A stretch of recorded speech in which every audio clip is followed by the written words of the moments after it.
안녕하세요. 여러분께 여행지를 소개해드릴 스팟라이트입니다. 저는 재충전의 시간을 가지고 돌아왔는데요. 활동이 뜸했음에도 구독을 많이 눌러주셨더라고요. 정말 감사드립니다. 충분히 쉬었던 만큼 이제는 달려보도록 하겠습니다. 제가 올해 봄에 소개해드리려고 작년 말에 촬영을 좀 해놨었는데요. 첫 번째로 춘천편을 준비해보았습니다. 사실 춘천은 4계절 모두 좋은 곳이라서 날씨만 좋다면 곧장 가보셔도 좋을 것 같아 준비해보았습니다. 지도를 보시면서 설명드리겠습니다. 사막산 호수 케이블카, 소양강 스카이워크, 김유정 문학촌과 책과 인쇄 박물관, 애니메이션 박물관, 해피초원 목장, 제이드 가든, 이디오피아 집과 기념관을 둘러보겠습니다.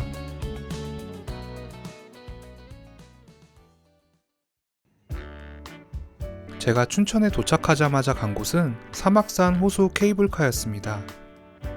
2021년 10월에 개장했고요. 3.61km로 국내 최장 케이블카입니다. 제가 이곳을 제일 먼저 갔던 이유는 산위에서 춘천을 조망한 후에 둘러보면 좋을 것 같아서 이곳으로 왔습니다. 바로 앞은 북한강이 흐르고요. 주차 걱정할 필요는 없지만 봄, 가을 절정이 때는 꽉 찬다고 하더라고요. 케이블카를 타볼 예정이시면 온라인 예약을 하고 오시는 것을 추천드리는데요. 최장 케이블카인 만큼 가격도 조금 비싸기 때문에 온라인 예약은 필수입니다. 크리스탈 캐빈은 바닥이 투명하고 일반은 바닥이 투명하지 않은 차이밖에 없어서 조금 더 저렴한 일반 캐빈으로 탑승을 했습니다. 어차피 바닥이 뿌옇게 보이기도 하고요. 케이블카는 바닥을 보고 가는 게 메인이 아니라서 저는 일반 케이블카를 추천드립니다. 봄에 꽃이 피고 새싹이 돋아날 때 방문하신다면 경치가 너무 좋을 것 같습니다. 내리시면 바로 카페가 있는데요. 이곳에서 전망을 보시면서 차 한잔 하셔도 좋을 것 같습니다. 사막산 스카이워크는 3월 31일까지 운영을 하지 않고 있습니다. 라고 했는데 3월 1일부터 다시 개장했습니다. 저는 전망대를 구경하러 나갔고요. 여기서는 춘천의 웬만한 관광지가 한눈에 보입니다. 하중도 생태공원이 있고요. 그 뒤가 말도 많고 탈도 많은 레고랜드, 오른쪽에 소양강 스카이워크, 왼쪽에는 애니메이션 박물관, 뒤에는 소양강댐이 있습니다. 날씨 좋은 날 춘천을 방문하신다면 사막산 케이블카를 추천드립니다.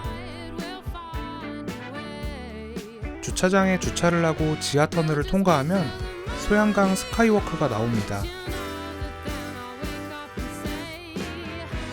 이곳은 야경으로도 유명하지만 날씨가 좋은 날엔 낮에 오시는 걸 추천드리는데요. 하늘과 강의 풍경이 데칼코마니 같이 펼쳐져 있습니다. 오길 잘한 것 같습니다. 답답했던 속이 뻥 뚫리는 기분이었습니다. 스카이워크는 유료로 이용되고 있는데요.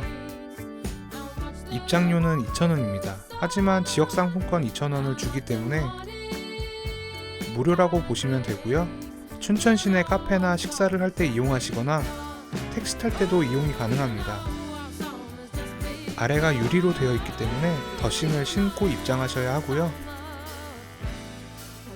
교량 길이는 156m로 짧기 때문에 간단히 보시면 되고 강변뷰와 소양강 처녀 동상을 구경하면 끝납니다.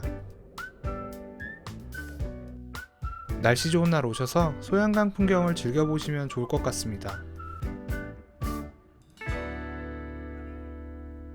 경춘선 김유정역에 내리시면 폐역이 된 김유정역과 김유정 문학촌을 구경하실 수 있습니다.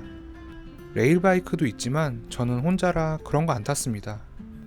김유정 폐역은 관광지로 조성이 되어 있기도 하고 분위기도 좋아서 사진 찍으러 오시는 분들이 많더라고요. 정차되어 있는 열차는 카페와 관광 안내센터로 이용되고 있습니다. 내부로 들어가 보겠습니다.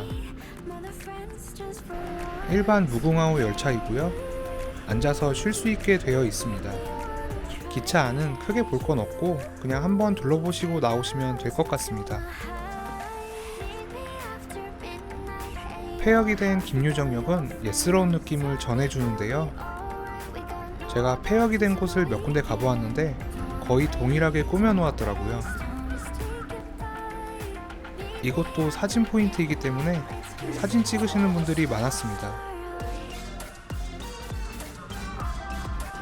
김유정 문학촌은 제가 방문했을 당시에 공사 중이어서 무료 입장이었습니다.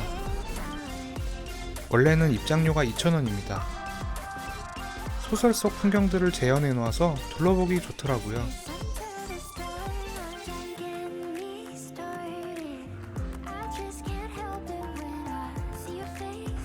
저는 책과 인쇄박물관으로 향했습니다. 김유정 문학촌에서 걸어서 15분 정도 걸리더라고요. 차로는 1, 2분이면 됩니다. 예전에 알쓸신잡을 보면서 처음 알기도 했고 춘천 오면서 한 번쯤 와보고 싶었던 곳이었습니다. 처음 들어가면 잉크 냄새와 특유의 인쇄소 냄새가 호기심을 자극합니다. 저는 책을 많이 읽지는 않고 서점 가는 걸 좋아하고 책 냄새를 좋아하는 전형적인 겉핥기식 독서를 하는 편인데요. 그런 면에서 이곳 책과 인쇄 박물관이 저한테는 흥미롭게 다가왔습니다. 마감 40분 전에 왔는데요. 관람객은 저 혼자였고 체험이나 이런 건 하나도 할 수 없었습니다. 인쇄에 대한 다양한 기계들을 볼 수 있고요. 예전 소설책의 초판본들이 전시되어 있습니다. 다만 책이나 인쇄에 흥미가 없으신 분들은 오시면 좀 지루해 하실 것 같습니다. 저는 여행하면서 한 번쯤 와보면 좋을 것 같아서 춘천 온 김에 들려서 궁금증을 해소하는 그런 시간이었습니다.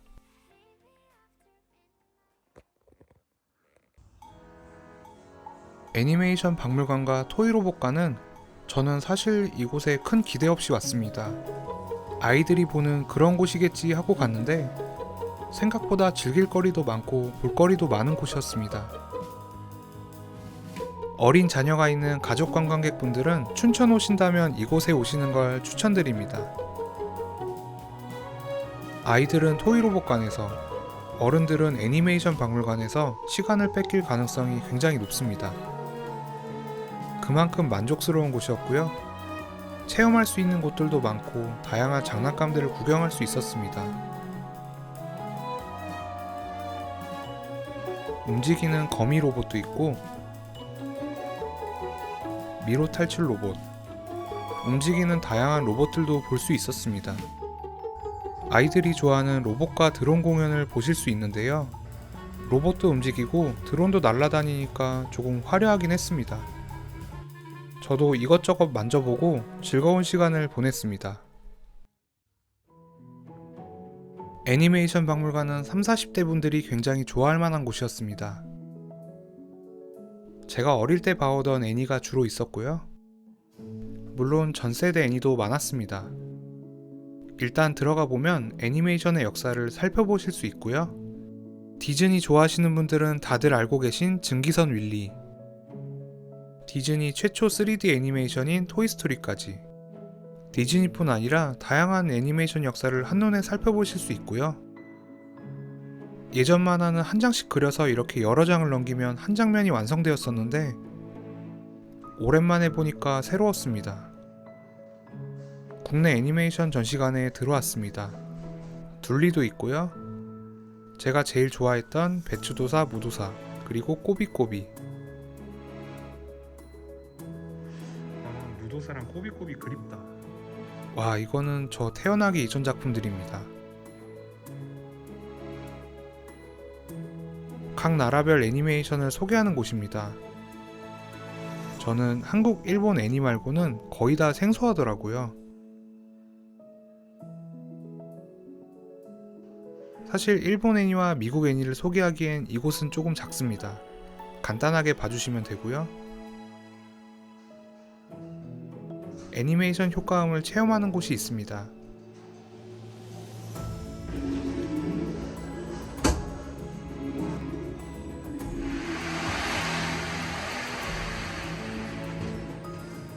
더빙하는 곳도 있는데요. 한번 도전해보시는 것도 좋은 추억이 될 것 같습니다. 애니메이션 박물관과 토이로봇관은 생각지도 않게 잘 즐기고 추억을 되새겨보는 곳이었습니다. 춘천에 오셨다면 해피초원목장은 꼭 가볼 만한 곳입니다. 강원도에 양떼 목장이 많지만 이곳은 양도 볼 수 있고요. 소들이 방목해서 풀을 뜯기 때문에 한 번쯤은 와볼 만한 곳입니다. 입구에 도착했고요. 토끼도 있고 기니피그도 있고 양들도 있고 강아지도 있습니다. 당나귀들이 물을 좋아한다고 해서 나눠주시더라고요. 소에게도 볏짚을 줄 수 있습니다. 입구에는 체험할 수 있는 것들이 많았고요. 이제 이곳에서 가장 유명한 곳으로 갈 텐데요. 춘천의 스위스라고 불리더라고요. 걸어서 15분 정도 걸렸던 것 같습니다. 생각보다 해피초원목장이 크더라고요. 조금 더 걸어가다 보면 조금씩 춘천어가 보이는데요. 거의 다 왔다는 신호입니다. 드디어 다 왔고요. 드넓은 초원에 한우가 방목해 있고 뒤로는 춘천어가 보이는 절경이 펼쳐집니다. 제가 춘천에서 본 뷰 중에 가장 훌륭했습니다. 양떼목장을 가보면 산이 너무 멋있지만 이렇게 호수까지 같이 있는 뷰는 안 보이는데요. 이곳은 완벽한 것 같습니다. 제가 도착한 지 얼마 안 돼서 소들이 들어오는데요. 시간을 잘 맞춰온 것 같습니다. 저는 우리나라에서 소가 방목하는 걸 처음 봐서 그런지 이때 받은 감동이 아직도 생생합니다. 관광객이 익숙해서 그런지 아무 경계심 없이 제 앞까지 와서 풀을 먹는데요. 식사에 방해되지 않게 저는 조용히 촬영만 했습니다. 소들이 이제 귀가를 하는데요. 저도 내려가야겠습니다. 내려오는 길에 양들이 풀을 뜯고 있어서 양들도 보고 내려왔습니다. 그냥 가려고 했는데 많이 걸었더니 배고프기도 하고 여기 버거가 맛있다고 해서 들렸습니다. 한우버거의 빵과 패티는 매일 직접 반죽해서 굽는다고 하고요. JTBC 인더숲 BTS 편에 나와서 유명해졌다고 합니다. 기다리는 동안 카페를 둘러보고요. 한우버거는 생각보다 패티가 두꺼웠습니다. 야채도 신선하더라고요. 속이 실하네. 유명하다고 해서 특이하거나 그렇진 않고 기본에 충실한 버거였습니다. 아이들이 많이 먹는다고 해서 리뷰용으로 계란밥도 시켰는데요. 간이 약하고 담백해서 아이들에게 부담 없어서 좋더라고요. 볼거리도 완벽하고 먹거리도 특별한 해피초원 목장에서 즐거운 시간을 보냈습니다. 꼭 한번 와보세요. 제이드 가든은 춘천 초입에 있는 예쁜 정원입니다. 드라마나 뮤직비디오 촬영지로도 유명하더라고요. 현재는 휴장 상태이고 올해 4월에 다시 오픈한다고 합니다. 이곳 시작 전부터 끝까지 완만한 오르막으로 되어 있고요. 곳곳마다 테마가 다른 정원으로 구성되어 있습니다. 이곳은 유럽 정원 같습니다.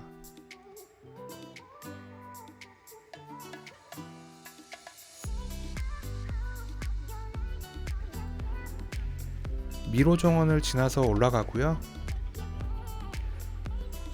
오른쪽 길, 왼쪽 길의 배경이 조금 다르기 때문에 올라갔다가 내려가실 때 다른 방향으로 가시면 양쪽 다 구경하실 수 있습니다.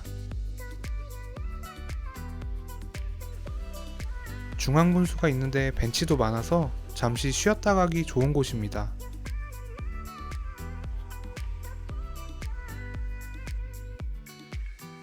이곳은 이끼를 테마로 한 정원입니다. 비 온 뒤에 가면 더 좋을 것 같습니다.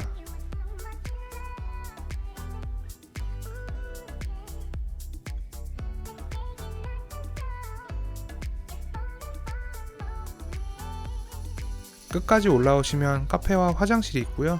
쉴 수 있는 쉼터가 많이 있었습니다. 제이드 가든은 처음부터 끝까지 이국적인 정원 느낌을 여러 테마로 구경할 수 있어서 좋았습니다. 4월에 리뉴얼하면 방문을 추천드립니다.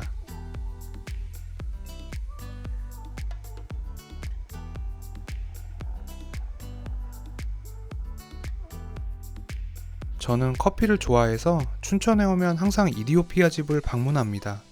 대한민국 최초 로스터리 카페 전문점이고 왼쪽 문장은 에티오피아 황실 문장입니다. 제가 예전에 화천 커피박물관에서 관장님에게 들었던 이야기인데요. 처음에 이곳 사장님 부부는 로스팅이란 걸 모르던 때라서 커피콩을 가지고 방앗간에 가서 참깨 볶듯이 볶고 갈아서 커피를 내렸다고 하더라고요.